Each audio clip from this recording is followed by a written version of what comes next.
Hello అండి, అందరికీ నమస్తే. ఇవాళ ఒక మంచి గ్రేవీ కర్రీ చేసుకుందామండి. చాలా సూపర్గా ఉంటుంది, అద్భుతంగా ఉంటుంది అనమాట. సొరకాయ మసాలా గ్రేవీ కర్రీ అనమాట.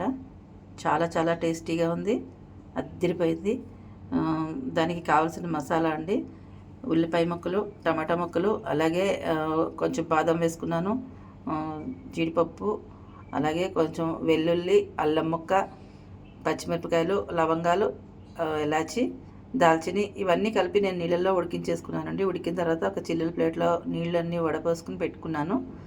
అది ఇప్పుడు మాకు ఒక బాండీ పెట్టుకుని దాంట్లో కొంచెం ఆవాలు, జీలకర్ర వేగిన తర్వాత కొద్ది కరివేపాకు వేసేసుకోవాలి.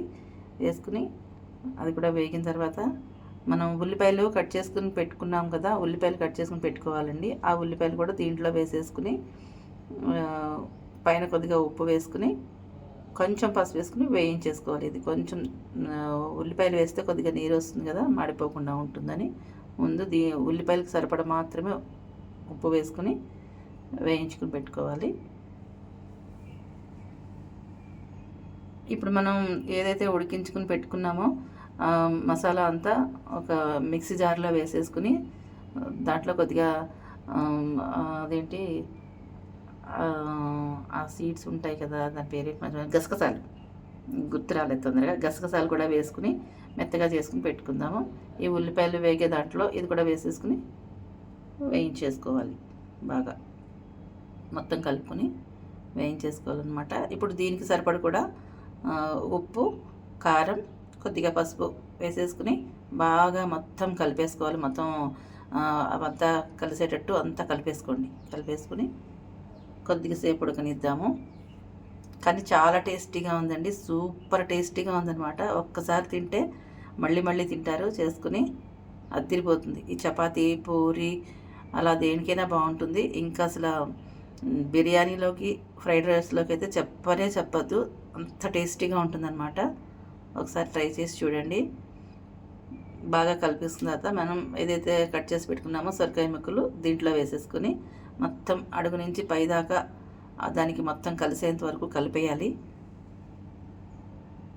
కలిపేసుకుని ఇప్పుడు దీంట్లో మనం కొంచెం నీళ్ళు పోసుకుందాము. మిక్సీ జార్లో మనం మిక్సీ పేస్ట్ పట్టుకున్నాం కదండి, అదంతాను మసాలా అంతా మిక్సీ వేసుకున్నాం కదా, దాంట్లో కొద్దిగా ఉండిపోతుంది. అందుకని దాంట్లోనే కొద్దిగా నీళ్లు పోసేసి దీంట్లో వేసేసుకున్నాను అనమాట.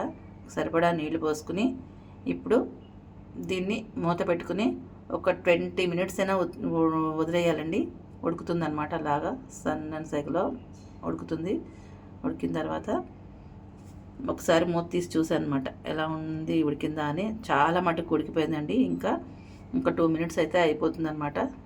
చాలా మటుకు ఉడికిపోయింది. ఇంకా కొద్దిగా సేపు మూత పెట్టి అలానే ఉంచేసాను. 2 మినిట్స్ తర్వాత మళ్ళీ ఒకసారి మూత తీసి చూసి చూడండి, మన కూర గుమగుమలాడే కూర రెడీ అయిపోయిందండి. మసాలా గ్రేవీ కర్రీ అసలు ఎంత మంచిగా ఉందంటే నోరు ఊరిపోతుంది అనమాట. వెంటనే చేసేసుకోండి మీరు కూడాను, చాలా టేస్టీగా ఉంది. ఇలా ఫైనల్గా కొత్తిమీర వేసేసుకుని మనం స్టవ్ ఆఫ్ చేసేసుకోవడమేను.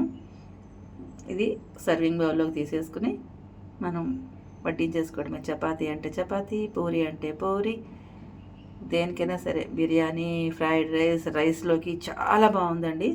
ఒకసారి ట్రై చేసి చూడండి. నచ్చిందా మీకు? నచ్చితే కామెంట్ చేయండి.